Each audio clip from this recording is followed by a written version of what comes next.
فاعوذ باللہ من شرور انفسنا ومن سیئات اعمالنا من یهد اللہ فلا مضل له ومن یضلل فلا هادی له واشهد ان لا الہ الا اللہ وحدہ لا شریک له واشهد ان محمدا عبدہ ورسولہ اما بعد فان خیر الحدیث کتاب اللہ وخیر الہدی ہدی محمد صلی اللہ علیہ وسلم وشر الامور محدثاتها وكل محدثۃ بدعۃ وكل بدعۃ ضلالہ وكل ضلالۃ فی النار۔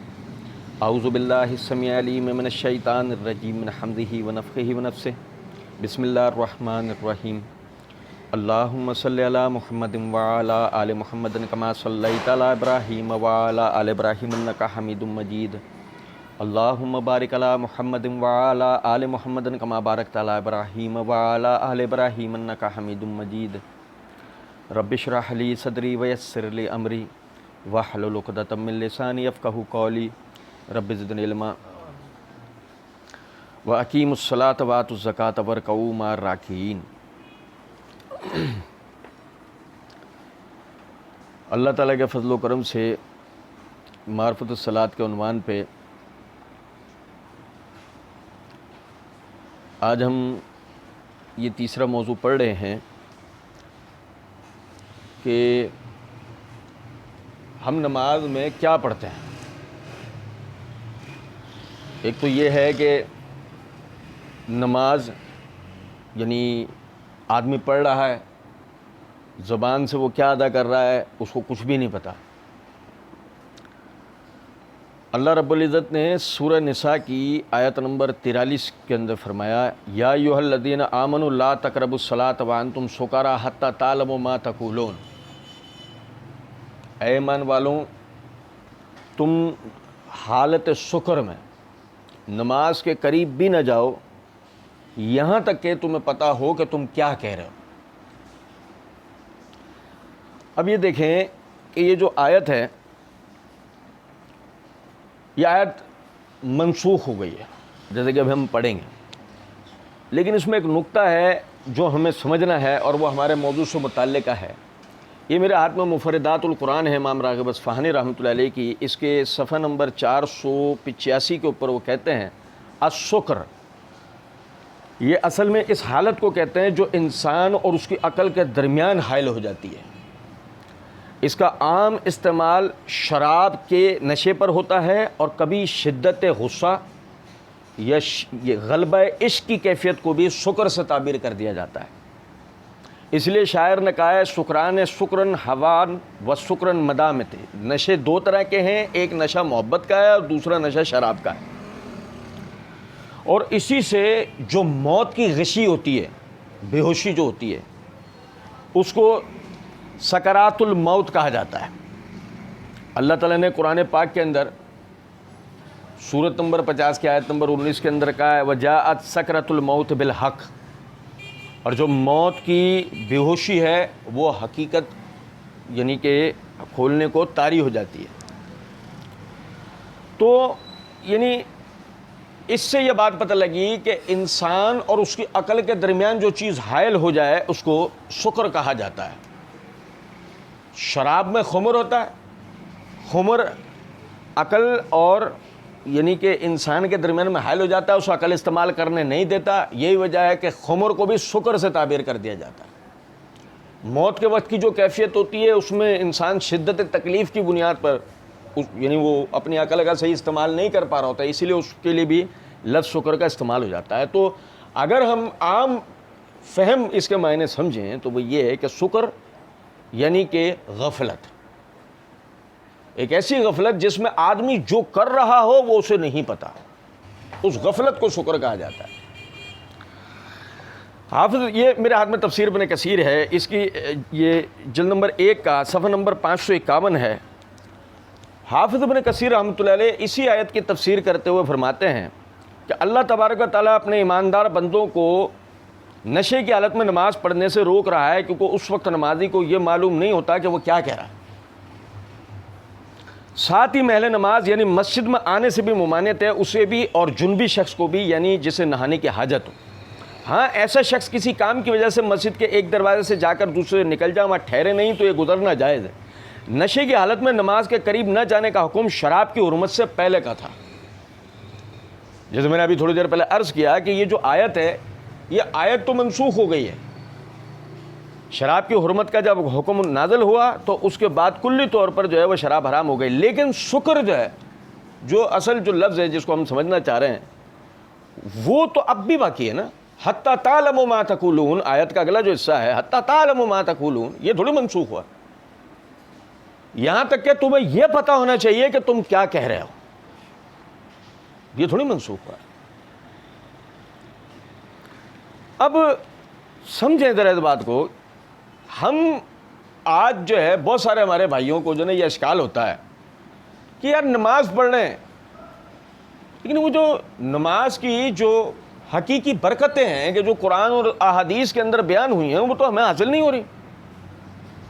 مثال کے طور پہ اللہ کہتا ہے ان الصلاۃ تنہی عن الفحشاء والمنکر، نماز روکتی ہے بے حیائی اور بری باتوں سے. تو نہ تو بری باتوں سے رک پا رہے ہیں نہ بے حیائیوں سے رک پا رہے ہیں. تو ایسا کیا وجہ ہے؟ دیکھیں سمجھے ذرا اس بات. آپ نے ڈرپ دیکھی ہے، ڈرپ جس کے ذریعے ہمیں گلوکوز دیا جاتا ہے، معدے کی صفائی کی جاتی ہے، کچھ اور بھی مخصوص قسم کے اس میں لکوڈز ہوتے ہیں جو جسم کی دیگر امراض یا دیگر آزار کے اوپر جو نا وہ استعمال کیے جاتے ہیں. اب لکوڈ دیکھتے ہوئے اس کو کہ یہ لکوڈ ہے، کیا ہم اپنے طور پر اپنے کسی بھی مرض یا عذر کے لیے اسے لگا سکتے ہیں؟ ہمیں ڈر رہے گا کہ ہمیں پتہ نہیں ہے کہ یہ لکوڈ کیا کرتا ہے، ہمیں نہیں پتہ. اسی طرح انجیکشن ہے. اب لائن سے وہ شیشے کی بوتلیں رکھی ہوئی ہیں، اس میں سے بعض انجیکشن صرف انسان کو تقویت دینے، توانائی پہنچانے کے لیے، طاقت کے انجیکشن. لیکن ان میں سے بعض جو ہیں وہ یعنی اینٹی بائیوٹک بھی ہیں، بعض دیگر بھی ہیں. تو اب صرف یعنی کہ شیشے کی بوتل میں رکھے پانی کو دیکھتے ہوئے کیا ہم انجیکشن اپنے لگا سکتے ہیں؟ نہیں لگائیں گے. سمجھیں ذرا اس بات کو. ہر چیز کا استعمال صحیح معنوں میں آدمی جب کر سکتا ہے اور اس کا فائدہ جب ہی حاصل کر سکتا ہے کہ جب اس کے بارے میں اسے آگاہی ہو، جب اس کے بارے میں اسے علم ہو. اب ہم نماز پڑھنے کھڑے ہو رہے ہیں، آپ کبھی دیکھیں نماز پڑھنے والوں کی کیفیت نظر آتے ہو، نظر آتے ہی یہ کیفیت ہمیں نظر آ رہی ہوتی ہے نا. وجہ ہی کیا ہے اس کی کہ جب وہ نماز پڑھنے کے لیے کھڑا ہوا ہے، وہ نماز پڑھ رہا ہے، وہ تو اس کو پتہ ہی نہیں ہے کہ وہ کیا کہہ رہا ہے، کس طرح کہنا ہے. یہ جو ابھی ایک دم تیزی سے اس کی زبان سے یہ جملہ نکل گیا، وہ اس وقت کیا بول رہا تھا، تو اس وقت اس کی کیفیت کیا ہونی چاہیے اس کو پتہ ہی نہیں. آپ دیکھیں کہ نبی صلی اللہ علیہ وسلم نے فرمایا کہ جب تم نماز پڑھنے کھڑے ہو تو تمہاری کیفیت یہ ہونی چاہیے کہ تم اللہ کو دیکھ رہے ہو. کیا کر رہے ہو؟ آپ کبھی دیکھیں چھوٹے بچوں کو یا لڑکوں کو یا ایسے یعنی ایسے لوگوں کو کہ جن کے بڑے زندہ ہیں، وہ اپنے بڑوں کے روب میں ہوتے ہیں، ڈر میں ہوتے ہیں.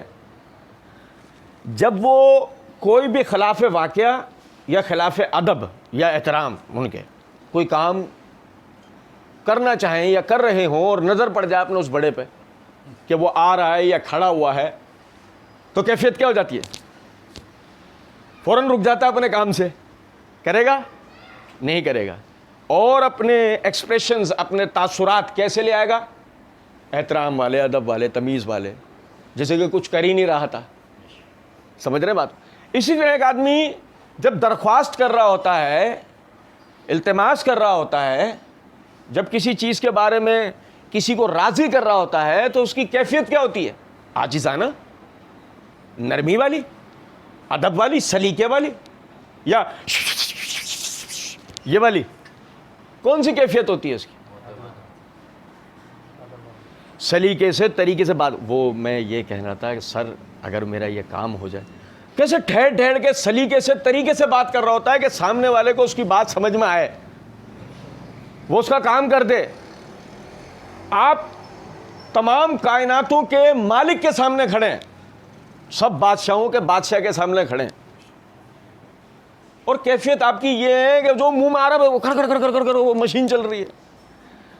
تو ظاہر ہے کہ پھر جو حقیقی برکتیں اس نماز کے نتیجے میں اللہ نے بیان کیے وہ کیسے آپ کو ملنی ہے، کیونکہ جو آپ چاہ رہے تھے مانگا، آپ نے مانگا ہے کب، کیا بولتے ہوئے مانگا ہے، کیا بول رہے تھے آپ، پتہ ہے آپ کو؟ نہیں. جب آپ وہ تیزی سے پڑھ رہے تھے، جیسے مثال کے طور پہ ایک لفظ ہے گائے اور جائے میں، جب تیزی سے پڑھ رہا ہو آدمی تو فرق کوئی پہچان سکتا ہے؟ گائے اور جائے میں کیسے فرق پتہ لگے گا کہ اس نے گائے بولا تھا جائے بولا تھا؟ تو عرض کرنے کا مقصد یہاں پر یہ ہے کہ سمجھیں، ہم جب اللہ کے حضور کھڑے ہوتے ہیں تو پہلی کیفیت کیا بتائی گئی کہ تم اللہ کو دیکھ رہے ہو، اور اگر تمہاری یہ کیفیت نہیں ہو پا رہی ہو تو تمہیں یہ یقین ہونا چاہیے کہ اللہ تمہیں دیکھ رہا ہے. نہیں سمجھے بات کو؟ کبھی تجربہ کر کے دیکھیں. مثال کے طور پہ ہم نے تو دیکھیں، لڑکا ہے، مثال ہے، سگریٹ پی رہا تھا، اوہ تیرے ابو آ رہے ہیں. سمجھے نہیں سمجھے بات؟ کیا ہے؟ دیکھا ہے پیچھے پلٹ کے دیکھا پیچھے؟ نہیں، لیکن روب کیا تمام بادشاہوں کے بادشاہ کا روب نہیں آیا آپ کے اوپر؟ اللہ کا روب نہیں آیا کہ اس وقت جو آپ نماز پڑھنے کھڑے ہوئے ہیں آپ کو کون دیکھ رہا ہے؟ کون دیکھ رہا ہے آپ کو؟ اللہ دیکھ رہا ہے. آپ کی اگر یہ کیفیت نہیں بن سکی تھی تو یہ تو بات حقیقت ہے نا کہ اللہ تو آپ کو دیکھ رہا ہے نا، تو اب آپ یہ کیا کر رہے ہیں؟ یہی وجہ ہے نماز میں اعتدال کو فرض قرار دیا گیا، اور نبی صلی اللہ علیہ وسلم نے ایک مجلس میں 3 سے 4 مرتبہ دوہرا کے ایک بندے کو واپس بھیج دیا، ارجع فصلی فانک لم تصلی، جا نماز پڑھ، تو نے نماز ہی نہیں پڑھی ہے، جا نماز پڑھ، تو نے نماز ہی نہیں پڑھی. نماز کو جلدی پڑھنا، نماز کو تیزی سے پڑھنا، نماز پڑھنا ہی نہیں ہے. آپ سمجھیں، اللہ نے فرمایا لا تقربوا الصلاۃ وانتم سکارى حتى تعلموا ما تقولون، کہ نماز کے قریب بھی نہ جاؤ جبکہ تم غفلت کی حالت میں ہو، یہاں تک کہ تمہیں پتا ہو کہ تم کیا کہہ رہے ہو. نبی صلی اللہ علیہ وسلم نے فرمایا جب تم میں سے کسی کو حاجت ہو، کھانے پینے کی یا نیند کی یا قضا حاجت کا مسئلہ ہو، تو جب تک وہ اپنی حاجت کو پوری نہ کر لے نماز کے لیے کھڑا نہ ہو. کیا وجہ ہے؟ وجہ وہی ہے کہ وہ نماز، اس کا جو دھیان ہے نا وہ اپنی حاجت کی طرف لگا رہے گا، اس کا دھیان نماز کے اندر رہے گا، نماز میں اس کا دھیان نہیں رہے گا. آپ کو یہ پتا ہونا چاہیے کہ آپ کیا پڑھ رہے ہیں. دیکھیں ذرا، آپ نماز پڑھنے کے لیے کھڑے ہوئے، اللہ اکبر، یہ آپ نے ہاتھ بلند کیے، آپ دیکھیں ذرا اس بات کو، غور کریں. جنرل، آرمی کا کرنل، وزیر اعظم، صدر، یعنی کہ آپ کے ملک کا امیر ترین آدمی، سنیں ذرا بات کو، ہاتھ بیڈ پر ہوتا ہے، ہاتھ کرسی کے اوپر ہوتا ہے، ہاتھ گاڑی کے دروازے کے اوپر ہوتا ہے. اے میرے پیارے، یہ ہاتھ کبھی خالی نہیں ہوتا ہے. یہ ہاتھ ہے نا ایسے، کہیں نہ کہیں اس کی زندگی کی سہولتوں کو، اس کی شان و شوکت کو، اس کی عشرت کو بتا رہا ہوتا ہے. اور لیکن ذرا دیکھو، اللہ اکبر، کہاں پہنچا ہاتھ؟ یہ کیا ہے کہ جب بندہ اپنے ہاتھ کھڑے کرتا ہے نا کسی چیز سے، کیا میرے اختیار سے بات باہر ہو گئی، میرا کوئی اختیار باقی رہا نہیں. لیس لک من الامر شیء کہہ کے اللہ نے صرف نبی صلی اللہ علیہ وسلم کو تھوڑی مخاطب کیا تھا. یہ تو کائنات کا اصول ہے، الامر کلہ للہ، سارے اختیارات کس کے پاس ہیں؟ اللہ کے پاس. اگر اس نے آپ کو کسی چیز کی سہولت دی تھی، مال دیا، طاقت دی، یا کچھ بھی آپ کو دیا تھا اس نے، اس کا سب سے پہلے کچھ بھی نہ ہو اس کا شکرانہ آپ پر واجب تھا. کیا واجب تھا آپ پہ؟ تو اس کا سب سے پہلے اظہار آپ نے کیسے کرنا ہے؟ اظہار، اللہ اکبر، یہ ہاتھ کھڑے کر کے میرا کوئی اختیار. دنیا کا سب سے سلیمان علیہ السلام سے زیادہ طاقتور کون گزرا ہے؟ سلیمان علیہ السلام سے زیادہ طاقتور کوئی گزرا تھا؟ ایک ایسی شخصیت کے مالک کہ جن کی حاکمیت جو ہے وہ انسانوں پہ ہے، جنات پہ ہے، جانوروں پہ ہے، چرند پرند پر ہے، ہوا پر ہے. مشرق سے لے کر مغرب تک فتوحات کی ہوئی ہیں، پوری آدھی سے زیادہ دنیا پہ ان کی حکومت ہے. نہیں سمجھے؟ نماز پڑھنے کھڑے ہو رہے ہیں، اللہ نماز پڑھنے کھڑے ہو رہے ہیں، اللہ اکبر، دونوں ہاتھ کھڑے کر لیے اس بات سے کہ میرے اختیار میں کوئی چیز، طاقتور سے طاقتور آدمی دنیا کیوں نہ ہو، اس نے ہاتھ کھڑے کر کے کہہ دینا اللہ اکبر. اور یہ جیسے جب وہ ہاتھ کھڑے کر رہا ہے اللہ اکبر، اور یہ کہہ کے اس نیت کے اوپر، اس حکمت کے اوپر کہ میرے اختیار میں اب کچھ باقی نہیں بچا، یہیں سے اس کی نماز کی کیفیت کیا ہونی چاہیے کہ وہ کس کے آگے کھڑا ہوا ہے؟ بادشاہوں کے بادشاہ کے آگے، قوی انتقام کے آگے، کہ جو سب سے طاقتور ہے اور زبردست بدلہ لینے والا ہے. نہیں سمجھے؟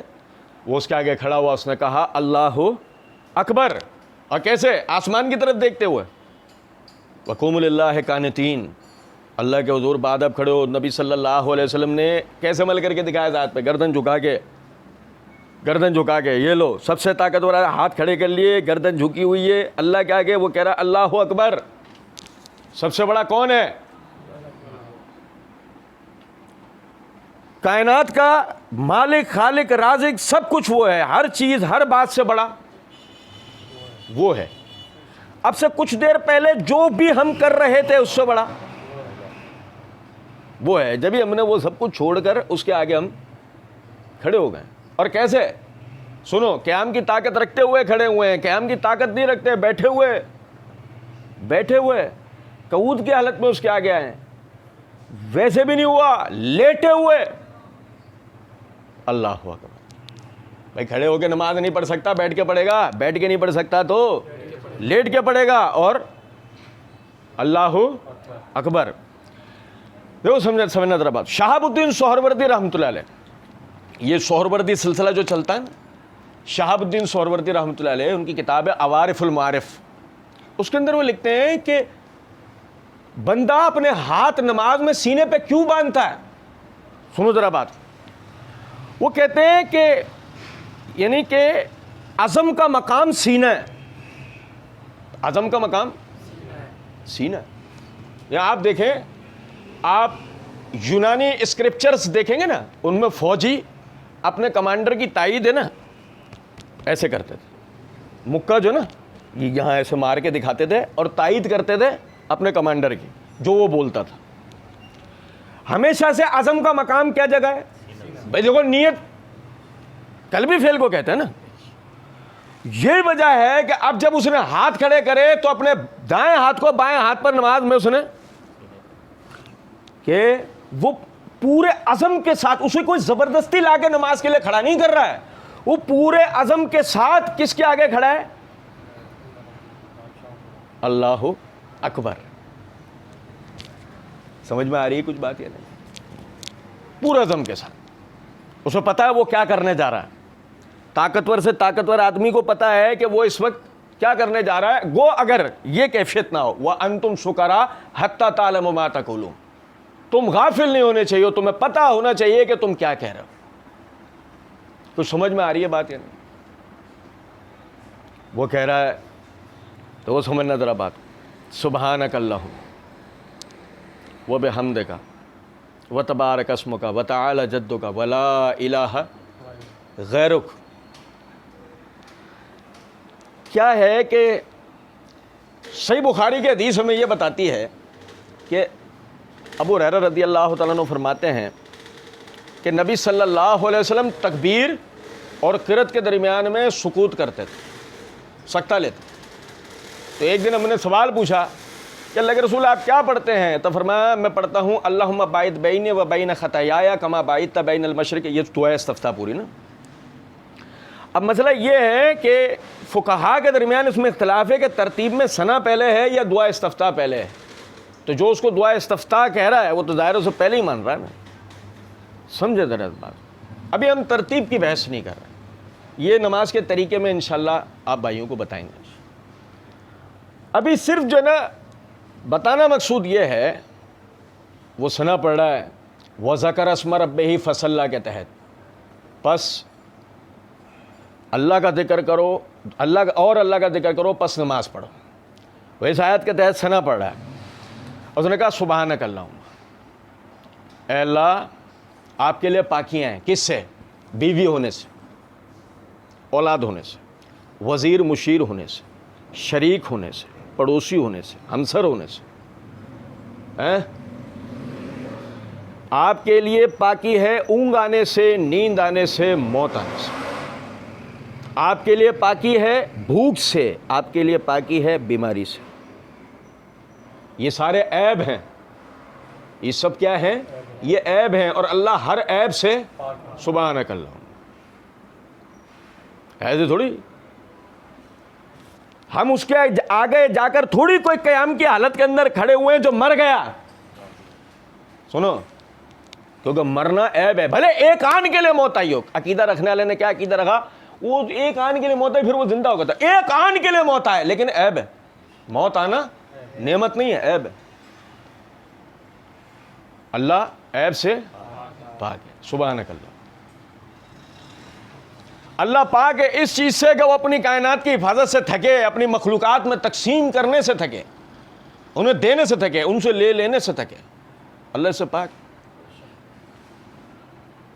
اللہ زوال سے پاک ہے. اللہ کسی بھی قسم کے زوال سے، حادثے سے پاک ہے. وقت کی قید میں نہیں ہے، اس سے پاک ہے. وقت اس کی مٹھی میں. اور نہیں سمجھے وہ بات کہ نہیں. سبحانک اللہم. پاکی ہے کس کے لیے؟ اللہ رب العزت. یہ وہ نماز کے لیے کھڑا ہوا ہے. یہ نماز کے لیے وہ کھڑا ہوا. سبحانک اللہم و بحمدک.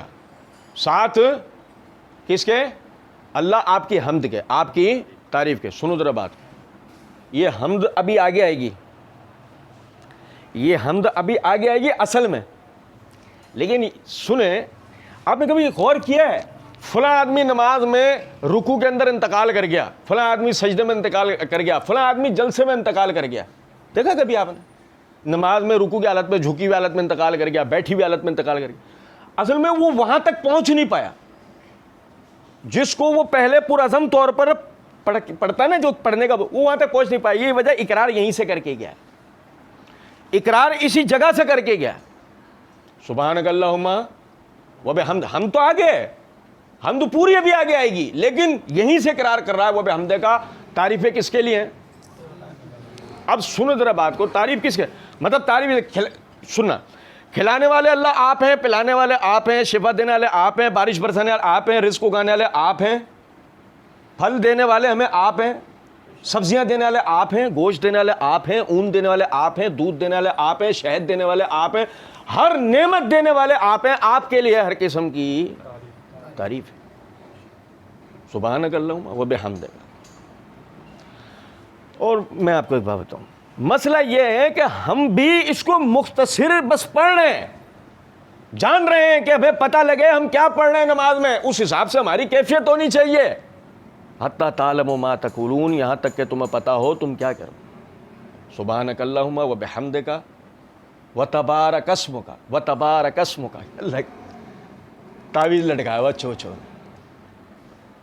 نے تعویذ لٹکایا. چوچو نے لوہے قرآنی لٹکائی ہوئی ہے دکان میں، کیا وہ برکت ہوگی. ابے تو ابھی تو نماز میں بول کیا وہ تبارک اسمک.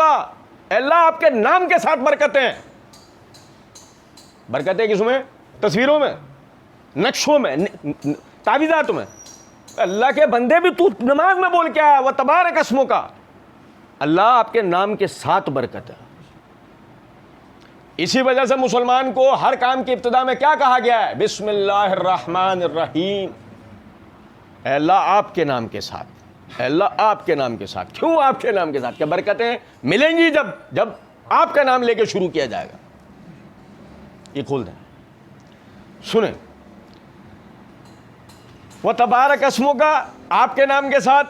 ابراہیم علیہ السلام نکلے تھے اپنی بیوی اور بچے کو چھوڑ کے، کس کے نام کے ساتھ؟ اور نکلے کس کے نام کے ساتھ؟ اچھا، ہاجرہ جو ہے اس پہاڑ سے اس پہاڑ پہ جا رہی تھی، کس کے نام کے ساتھ؟ یقین کریں آپ، وہ جب چھری چلا رہے تھے کس کے نام کے ساتھ؟ جب اسماعیل پر ابراہیم چھری چلا رہے تھے، اللہ کے نام کے ساتھ. یعنی آپ اندازہ کریں کہ اگر ہم ہر چیز پر غور کریں، بندہ مومن کی اللہ کے نام کے ساتھ ہے. وہ بھئی کوئی چیز گر رہی، یا رسول اللہ، بھی اللہ کے بندے تو ابھی تو نماز میں بول کے آیا تبارک اسمک کا، ہر چیز کس کے نام کے ساتھ ہے؟ اللہ کے نام، تبارک اسمک۔ آپ کے نام سے تو برکتیں ملتی، اللہ کے نام سے تو برکتیں ہیں، باقی کسی چیز میں برکت۔ وتعالی جدک، بلندی اگر کسی کے ذات کو ہے، اللہ کی ذات کو ہے ساری۔ آپ دیکھیں اللہ اپنی مخلوقات سے ماورا ہے، مخلوقات اس کا شریک نہیں ہے، تو وہ کیسے نہیں ہے؟ برابری کی بنیاد پہ نہیں، اللہ کی قسم برابری کی بنیاد پہ نہیں، بلندی اور نیچے ہونے کی بنیاد پہ۔ مخلوق کی شرکت اللہ کے ساتھ، خالق کے ساتھ مخلوق کی شرکت اس بنیاد پہ تھوڑی ہے، برابری کی بنیاد پہ، کہ کوئی برابر ہونے کا برابری محال ہے مخلوق کے لیے، ہو ہی نہیں سکتی۔ اور اللہ رب العزت کیا ہے؟ 7 آسمانوں سے اوپر اپنے عرش پہ مستوی ہے۔ وتعالی جدہ، بلندی اللہ رب العزت کی ذات کے لیے ہے کہ کوئی اس کی بلندی کے اعتبار سے ہی اس کا شریک ہو سکتا؟ ہو ہی نہیں سکتا۔ مخلوقات میں کوئی ایسا ہے ہی نہیں، ہو ہی نہیں سکتا۔ ولا، جب یہ سب ہو گیا نا، سبحانک اللہم وبحمدک وتبارک اسمک وتعالی جدک، یہ سب ہو گیا نا، اب آخر میں کیا کہہ رہا ہے؟ ولا الہ، اور آپ کے سوا کوئی ہمارا الہ نہیں ہے۔ سمجھ میں آتی ہے نا پھر بات، کیونکہ پیچھے سے کیا بولتا ہوا آ رہا ہے؟ پاکی اللہ کے لیے، تعریف اللہ کے لیے، برکتیں اس کے نام کے ساتھ، بلندی اس کی ذات کے لیے، تو یہی وجہ ہے، اس کے سوا ہمارا کوئی مشکل کشا، حاجت روا، مددگار، ولا الہ غیر۔ یہ وہ ثنا ہے جس کو ہم یوں پڑھتے ہوئے نماز میں نکل جاتے ہیں، یہی وجہ ہے پھر ہم بعد میں رونا رو رہے ہوتے ہیں کہ یار نماز میں ہمیں وہ برکتیں ہی نہیں ملتی ہیں۔ وہ بھائی وہ برکت ملے گی جب آپ اس نماز کو اس طریقے سے پڑھو گے۔ ابھی دیکھیں فرمایا فَإِذَا قَرَأْتَ الْقُرْآنَ فَاسْتَعِذْ بِاللَّهِ مِنَ الشَّيْطَانِ الرَّجِيمِ، جب تو قرآن پڑھنے لگے تو شیطان مردود کے شر کی وجہ سے اللہ کی پناہ لے لیا کر۔ اعوذ باللہ من الشیطان الرجیم، کم از کم پڑھنا کیا ہے؟ حالانکہ اعوذ باللہ من الشیطان الرجیم من حمزہ ونفخہ ونفثہ، یہ ہے ابو داؤد کی روایت، لیکن کم از کم پڑھنا کیا ہے؟ اعوذ باللہ من الشیطان الرجیم۔ اب دیکھیں یار میں نماز پڑھتا ہوں، میرے کو نماز میں وسوسے آتے ہیں، آپ تعوذ پڑھتے ہیں، اعوذ باللہ پڑھتے ہیں؟ ہاں پڑھتے ہیں واقعی۔ مسئلہ تو یہ ہے نا، اعوذ باللہ میں تعویذ حاصل کرتا ہوں اللہ سے، سمجھے نہیں بات کو؟ پہنے گا دوسرا تعویذ پہنے گا؟ تعویذ کے معنی وہ چیز جو پناہ دے، اور معیذ کون ہے؟ پناہ دینے والا کون ہے؟ اللہ رب، اس سے ہم تعویذ یعنی پناہ لیتے ہیں۔ نہیں سمجھے کچھ بات کو؟ اعوذ باللہ من الشیطان الرجیم، ہم شیطان مردود کے شر کی وجہ سے اللہ کی پناہ لیتے ہیں۔ اب جو نماز آگے پڑھ رہا ہے وہ شیطان کے شر سے محفوظ ہو کر انشاءاللہ پڑھے گا وہ۔ بسم اللہ الرحمن الرحیم۔ آپ دیکھیں ام سلمہ رضی اللہ تعالیٰ عنہ فرماتی ہیں کہ نبی صلی اللہ علیہ وسلم سورہ فاتحہ میں بسم اللہ کو بطور ایک آیت پڑھتے تھے، بطور ایک آیت۔ بھائی سبع المثانی میں بسم اللہ، سورہ فاتحہ میں بسم اللہ ایک پوری آیت ہے، اور ابھی پیچھے کیا بول کر آیا؟ وَبِحَمْدِكَ وَتَبَارَكَ اسْمُكَ وَتَعَالَى جَدُّكَ وَلَا إِلَٰهَ غَيْرُكَ، یہ سارا کا سارا بھی سورہ فاتحہ میں آنے والا، جو سمجھ میں آتی ہے بات کہ پیچھے جو اس نے بولا یہ آگے اس کے اندر آئے گا۔ ابھی میں نے جان بوجھ کے دعا استفتاح نہیں بتائی ہے، یہ بھی ہم پڑھیں گے انشاءاللہ۔ میں ایک نقطہ بتا رہا ہوں، اس کو سمجھیے گا۔ اعوذ باللہ من الشیطان الرجیم، بسم اللہ الرحمن الرحیم، 7 اللہ کے نام کے جو بڑا مہربان نہایت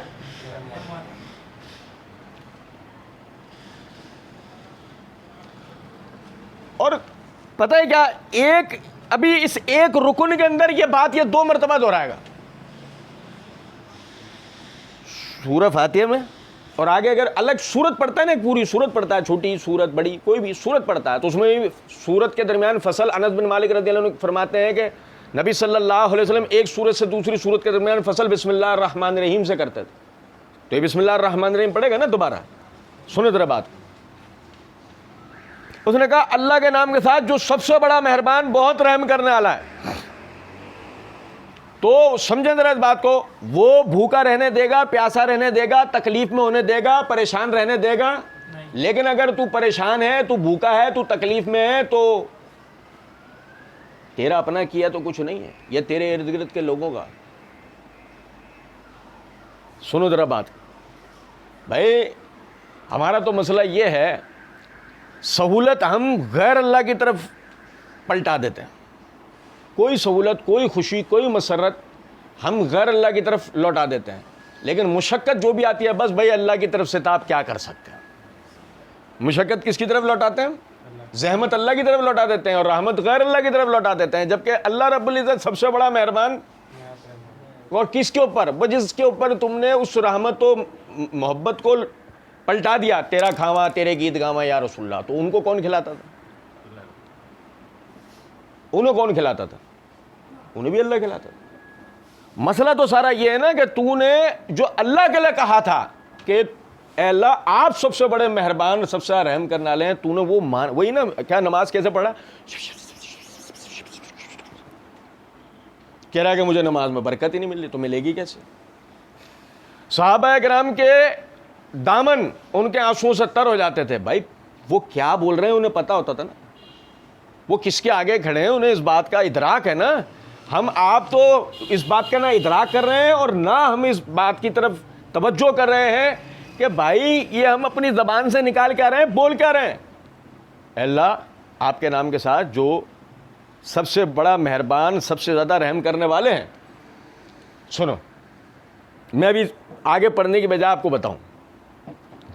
سنا کے بعد یا سنا سے پہلے, اصلاً جو ہے نا, پہلے آپ نے دعائے استفتاح پڑھنی ہوتی ہے, جیسے ابھی میں نے صحیح بخاری کی روایت بتائی نا.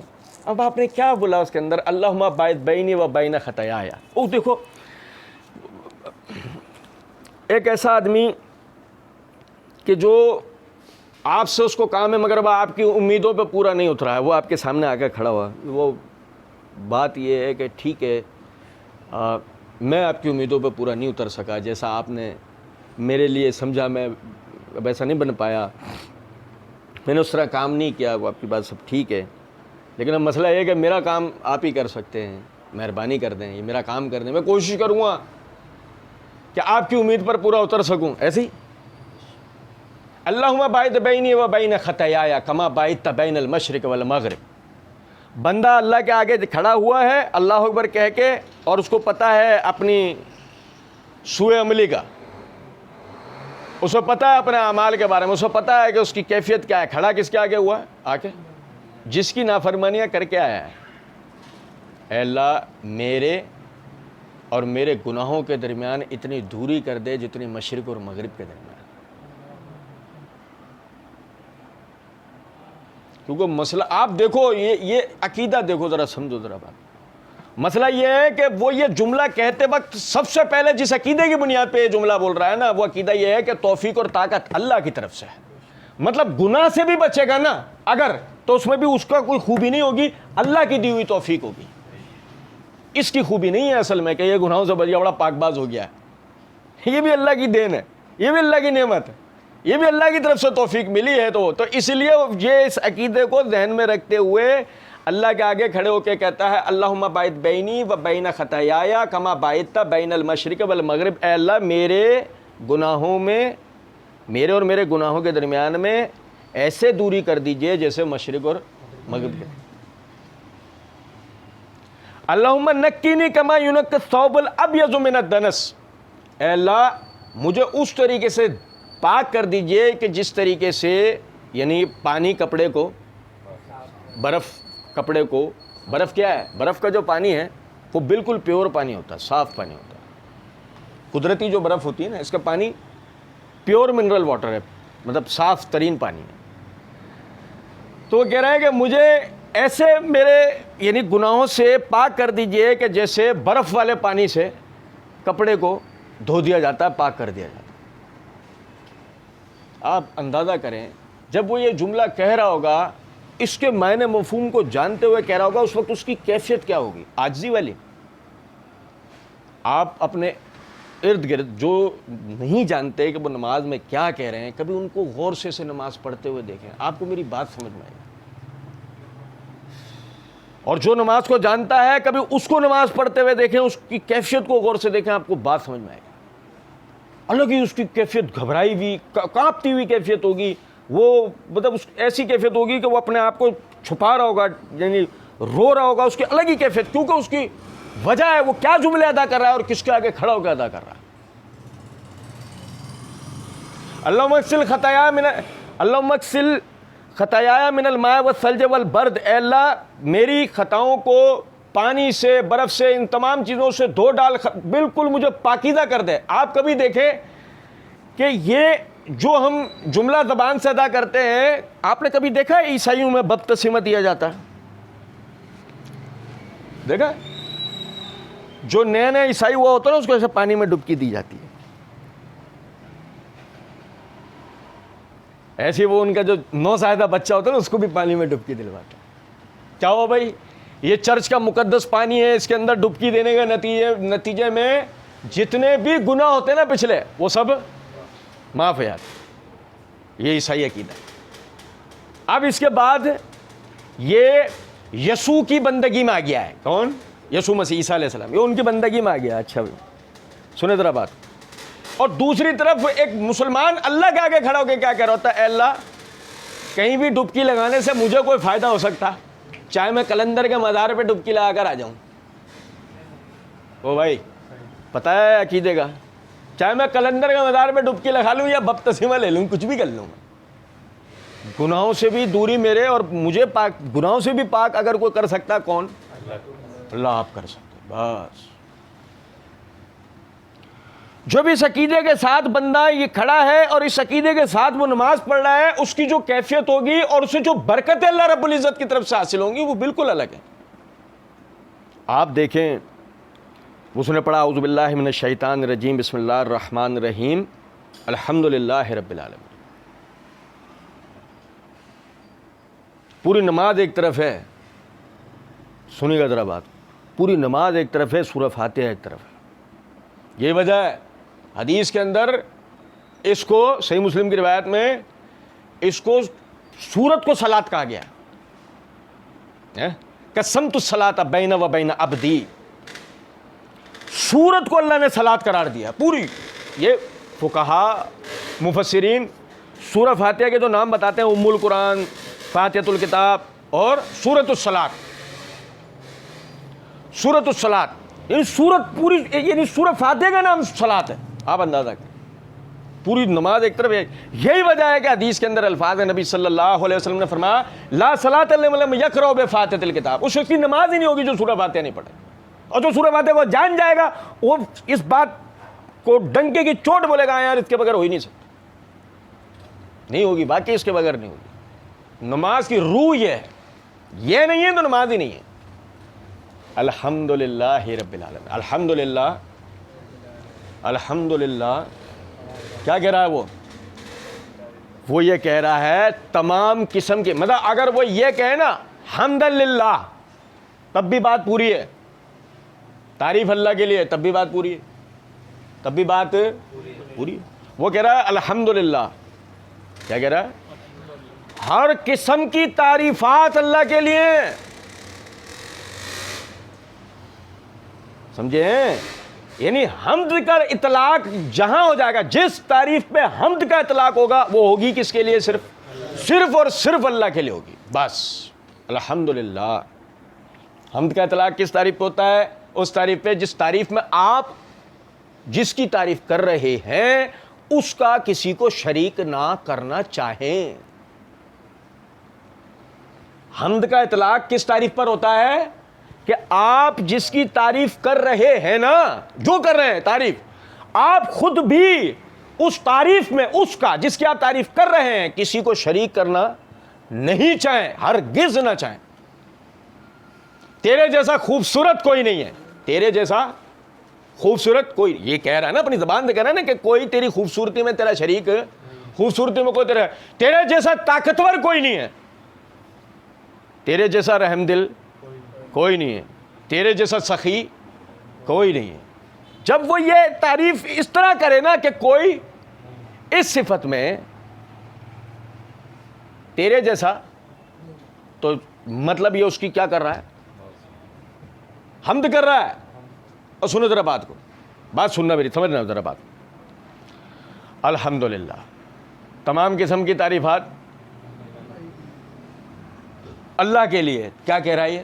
کوئی غریب نواز نہیں ہے، کوئی غریب نواز نہیں ہے، کوئی مشکل کشا نہیں ہے، کوئی غوث اعظم نہیں ہے، کوئی داتا و دستگیر نہیں. یہ کہہ رہا ہے، ہم تھوڑی کہہ رہے ہیں. کون کہہ رہا ہے؟ یہ کہہ رہا ہے. جب اس نے یہ جملہ بولا الحمدللہ، تمام قسم کی تعریفات، اور ساتھ وجہ بتا رہا ہے، وجہ بھی ساتھ بتائے گا. رب العالمین، الحمدللہ ہی. وجہ یہ ہے کہ تمام تعریفیں اللہ کے لیے اس لیے ہیں کہ وہ عالمین کا رب ہے، عالمین کا. اور سنو ذرا بات، عالم، اور سنو، عالم جہاں تک آپ دیکھ سکتے ہوں، جہاں تک آپ سن سکتے ہوں، جہاں تک آپ پہنچ سکتے ہوں، جس چیز کو آپ چھو سکتے ہوں، یعنی حصوص میں جس فاصلے تک کی بھی چیز آ سکتی ہو، یہ سارا ایک عالم ہے. یہ سارا کیا ہے؟ یہ ایک عالم ہے. اس سے جو آپ حاصل کرتے ہیں نا انفارمیشن، وہ علم ہے. اور اس کو جاننے کے حصول کی کوششوں میں آپ کہلاتے ہیں طالب علم، اور جان لینے کے بعد بنتے ہیں عالم. سمجھے ہیں؟ یہ نہیں. عالم کیا ہے؟ جہاں تک نگاہ جا رہی ہے نا، تا حد نگاہ کیا ہے؟ یہ جو دیکھ پا رہے ہیں، یہ کیا ہے؟ سارا. جہاں تک کی آواز آ رہی ہے، جہاں تک سفر کر سکتے ہیں، جہاں تک سفر کر سکتے ہیں، یہ سارا ایک عالم ہے. جہاں تک ہم سفر کر سکتے ہیں. آپ سمجھیں کہ اگر میرا سفر پہلے سیارے تک ہو جاتا ہے تو یہ سارا ایک عالم ہے. یہ ایک عالم. اور اللہ عالمین کا رب ہے.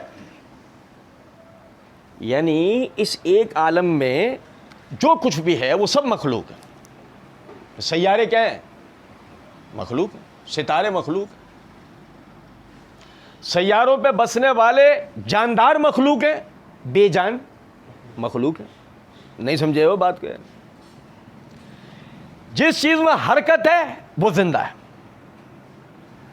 جس چیز میں، اب آپ وہ تعبیرات بعد میں بتانا، فی الحال جس چیز میں بھی حرکت ہے وہ چیز زندگی رکھتی ہے. سمجھنا میری بات. اگر وہ زندگی رکھتی ہے تو اس کو اس کی زندگی پہ قائم، اس کی حیات پہ قائم رکھنے والا کون؟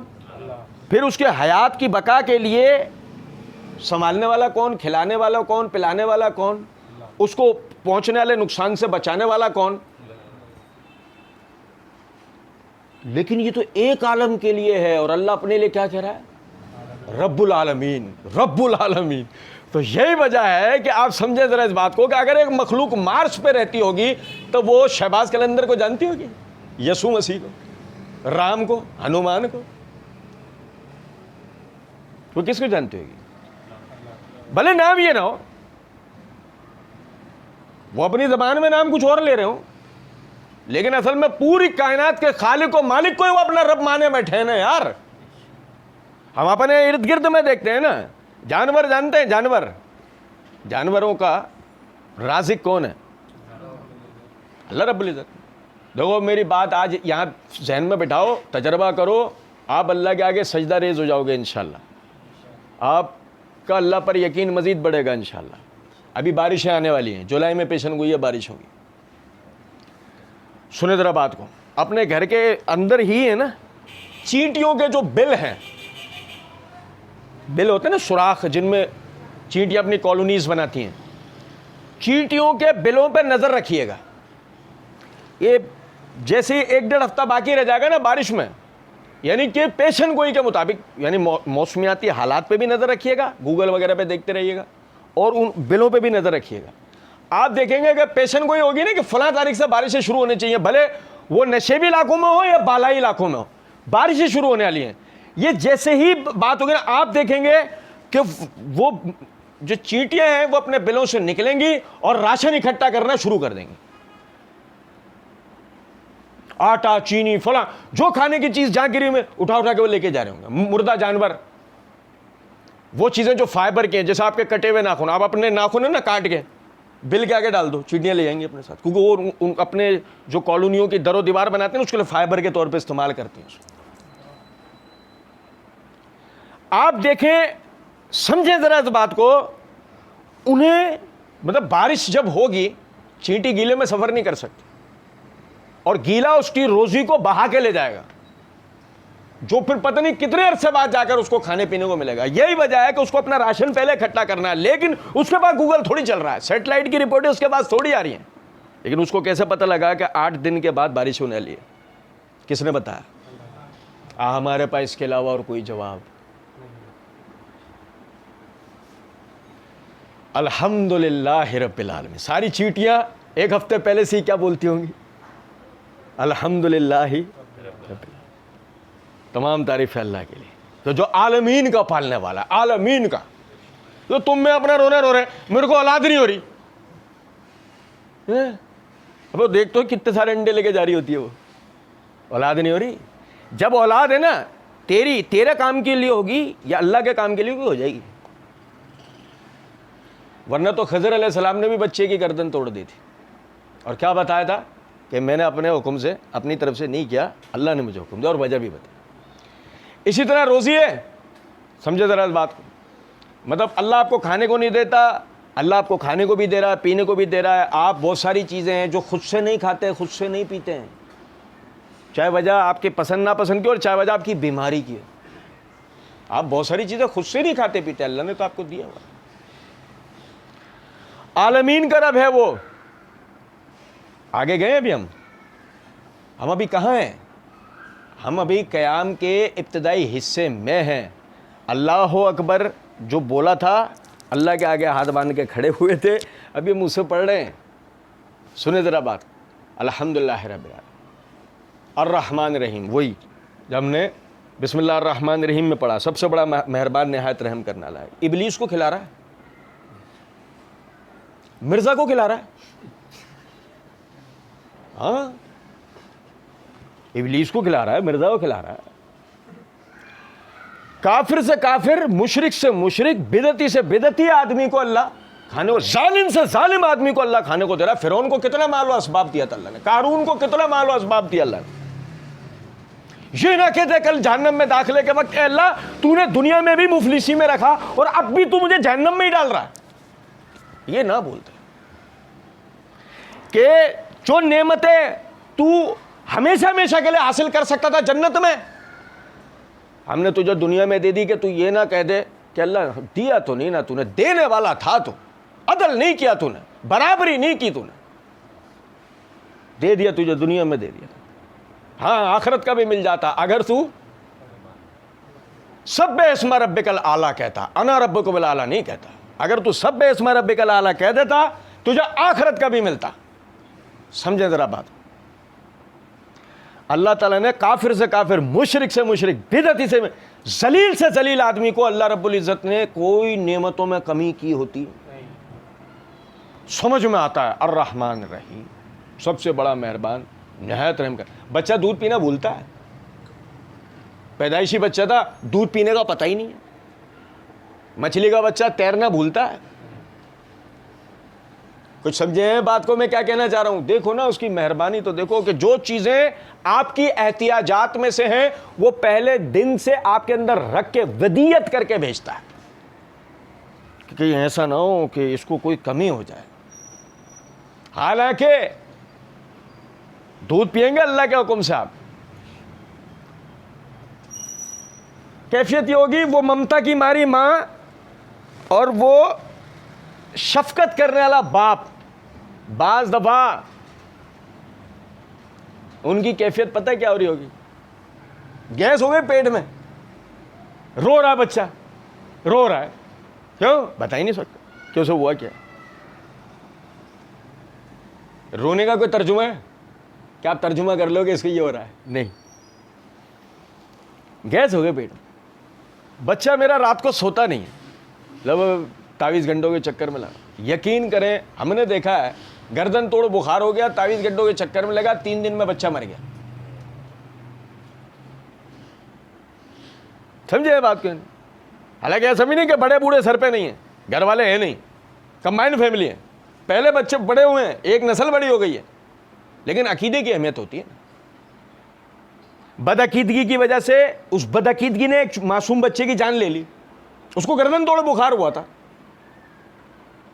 لیکن کبھی سوچا ہے ہمارے بچوں کو ایسے کتنے ہی اندرونی پیچیدگیاں اور امراض ہوتے ہیں کہ جن کا وہ رو کے ہمیں بتا سکتا اور بعض مرتبہ ہمیں پتہ لگ پاتا؟ یہ کون حل کر دیتا ہے اس کی پریشانی کو؟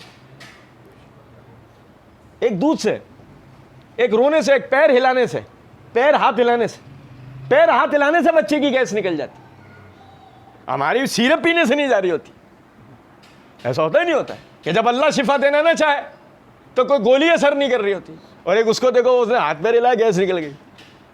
کوئی سمجھے ہیں بات کو یا نہیں؟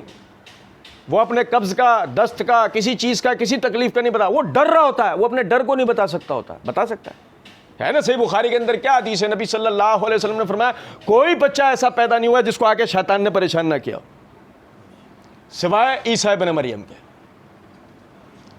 اب آپ اندازہ کریں اس بات سے, وہ بچے کو وہ یعنی کوئی شیطان تنگ کر رہا ہے, پریشان کر رہا ہے, بس آپ نے اس کا تدبیر کرنی ہے, ختم. وہ لے بھائی وہ لگا پڑا, 23 گھنٹے ہو رہے ہیں, فلاں ہو رہے ہیں, یہ ہو رہے ہیں. اصل بات کیا ہے, آپ میرے ہاتھ میں اگر چیزیں دے دی جائیں نا تو ہم برباد کر دیں.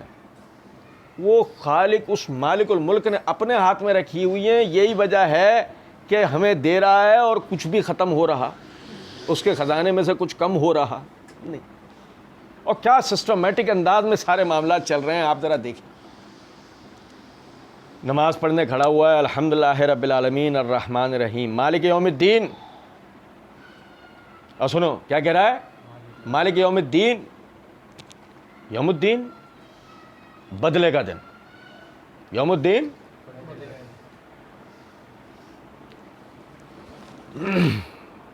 بہت محنت کی میں نے یار, بہت محنت کی. محنت کا میری صلہ نہیں ملا. سنو, محنت کا صلہ آپ کو یاد رکھنا چاہیے. صلے کا ایک دن ہے, صلے کا دن ہے, چاہے اچھا کیا ہو چاہے برا کیا ہو, بدلے کا ایک دن. دنیا میں جو بھی آدمی کو ملتا ہے وہ صرف اس کی نصیب اور تقدیر ہے, اس کی سے زائد کچھ بھی نہیں. آپ کی محنت پہ آپ کو کچھ بھی نہیں مل سکتا. آپ کو دنیا میں محنت تو آپ کو اپنے حصے کی کرنی ہوتی ہے. وَهَدَيْنَاهُ النَّجْدَيْنِ, ہم نے 2 راستے دکھائے ہیں. وَهَدَيْنَاهُ السَّبِيلَ إِمَّا شَاكِرًا وَإِمَّا كَفُورًا, ہم نے سیدھا راستہ دکھا دیا. اب دیکھنا ہے شکر گزاری کون کرتا ہے اور ناشکری کون کرتا ہے. لَقَدْ خَلَقْنَا الْإِنسَانَ فِي كَبَدٍ, ہم نے انسان کو محنت و مشقت کے لیے پیدا کیا ہے, کرنا پڑے گا. لیکن جہاں بدلے کی باری آئے گی تو بدلے کا ایک دن ہے, اور اس دن میں آپ کے صلے کو آپ سے کوئی روک سکتا؟ فَمَن يَعْمَلْ مِثْقَالَ ذَرَّةٍ خَيْرًا يَرَهُ وَمَن يَعْمَلْ مِثْقَالَ ذَرَّةٍ شَرًّا يَرَهُ. یہاں تو کیفیت یہ ہے بہت اچھا بھی کر دوں تو 4 دن میں لوگ بھول جائیں گے, بہت اچھا بھی کر دوں تو 4 دن میں لوگ بھول جائیں گے, لیکن وہاں ایک ذرہ برابر بھی کر کے لے کے گیا ہوں تو اللہ مجھے وَمَن يَعْمَلْ مِثْقَالَ ذَرَّةٍ, کیونکہ اللہ سے زیادہ یعنی حوصلہ افزائی کرنے والا کوئی بھی نہیں. دیکھو اب سمجھنا, اللہ شکور ہے نا, حوصلہ افزائی کرنے والا, کہ معمولی سے معمولی بھی اگر کسی نے کوئی کام کیا ہے اللہ رب العزت اس کو بڑھا چڑھا کر دیتا ہے. فمن جاء بالحسنۃ فہو عشر امثالھا, جو ایک نیکی بھی کر کے اللہ کے پاس لے کے جائے گا اللہ اس کو 10 گنا. وَمَن يَعْمَلْ مِثْقَالَ ذَرَّةٍ خَيْرًا يَرَهُ وَمَن يَعْمَلْ مِثْقَالَ ذَرَّةٍ شَرًّا يَرَهُ. اور جس نے ذرہ برابر بھی اگر کوئی گناہ کی, نافرمانی کی, شر انگیزی کی, نقصان کی, ذرہ برابر بھی کام کیا ہوگا, کل قیامت کے دن وہ اس کا صلہ بھی اللہ کی بارگاہ میں پائے گا. اب چاہے گدے جلائے تھے یا درخت جلائے تھے, چل رہا ہے نا بھی سلسلہ کہ گدے جلائیں کہ درخت جلائیں. لیکن یہ یاد رکھنا جو بھی ذرہ برابر بھی نقصان کا کام کیا ہے, برائی کا کام کیا ہے, گناہ کا کام کیا ہے, اللہ کی نافرمانی کا کام کیا ہے, اس دن آپ اس کا صلہ بھی پائیں گے. اور اس حیثیت سے پائیں گے, سنو کس حیثیت سے, آپ نیکیاں پائیں گے, نیکیوں کا, اپنی اچھائیوں کا صلہ پائیں گے اللہ کے پاس سے. ایک انجینئر ہو کے, ایک جنرل کرنل ہو کے, ایک ڈاکٹر ہو کے, اور آپ اپنے گناہوں کا صلہ پائیں گے ایک مولوی ہو کے, ایک قاری ہو کے, ایک حافظ ہو کے, ایک عالم ہو کے, ایک نمازی ہو کے, ایک حاجی ہو کے. یعنی کہ اگر کوئی سمجھے کہ میں چونکہ حاجی نمازی نہیں ہوں تو میری بچت ممکن نہیں ہے, اور حاجی نمازی سمجھے کہ میں چونکہ حاجی نمازی ہوں تو میری بچت ممکن ہے. مالک یوم الدین وہ دن ہے کہ جس دن آپ نے جو کچھ کیا ہے, آپ کی شناخت پہ نہیں, آپ کے عمل کے اوپر آپ کو صلہ ملے گا. آپ کی شناخت پہ آپ کو صلہ نہیں ملے گا. میں فلاں خاندان سے تعلق رکھتا ہوں, میں سید ہوں, لائن میں لگ, لائن میں. تیرے سید ہونے سے ہمارا کوئی تعلق نہیں. سنو ذرا بات. ان الذین آمنوا وعملوا الصالحات فلہم جنات عدن تجری من تحت الانہار خالدین فیہا ابدا. بے شک جو ایمان لے کے آئے گا, نیک اعمال کرے گا, ہم نے اس کے لیے جنتیں تیار کی ہیں جس کے نیچے نہریں بہتی ہیں, وہ اس میں ہمیشہ ہمیشہ رہے گا. ایمان لانا اور نیک اعمال کرنا شرط ہے, سید ہونا یہ نہیں. ورنہ ابو لہب کہاں ملے گا؟ خالص سید ہے وہ, بناوٹی سید نہیں ہے. بخاری شاہ سید, خالص سید ہے وہ ابو لہب. لیکن کہاں پہنچا؟ سیصلی نارا ذات لہب وامرأتہ. تو عرض کرنے کا مقصد یہ ہے, یہ نماز میں ہم کھڑے ہیں, کیا کہہ رہے ہیں؟ الحمدللہ رب العالمین الرحمن الرحیم مالک یوم الدین. سمجھے ہیں بات میں؟ اب بس یہ میں ایک مختصر بات کر کے بات مکمل کروں, باقی انشاءاللہ آئندہ پڑھیں گے ہم. ایاک نعبد و ایاک نستعین. صرف بس میں ایک جملہ, ابھی باقی ہم تفصیل پڑھیں گے انشاءاللہ. اے اللہ تعریف ہے آپ کی, آپ مہربانی رحم کرنا ہے, بدلے کے دن کا مالک آپ ہیں, آپ ہی کی ہم عبادت کرتے ہیں, آپ ہی سے مدد مانگتے ہیں. آئیے سمجھ میں بات کیا کہہ رہا ہے. آپ ہی کی ہم عبادت کرتے ہیں, آپ ہی سے مدد مانگتے ہیں. اب سمجھ میں آیا وہ یہ پورا بولتا ہوا جو آیا پیچھے وہ کیا ہے, اور اس کی تفصیل ہے انشاءاللہ, وہ ہم اگلے درس میں انشاءاللہ اللہ توفیق دے گا. وما علینا الا البلاغ. بھائیوں کے لیے ایک عدد اعلان ہے, یہ درس پیر جمعرات کنٹینیو رہے گا, یعنی پیر کو بھی درس ہوگا انشاءاللہ, یہیں سے آگے ہم پڑھیں گے, اور جمعرات کو بھی ہوگا. جب تک یہ نماز کا ترجمہ اور تشریح اللہ چل رہا ہے, پیر جمعرات کے درس چلیں گے انشاءاللہ.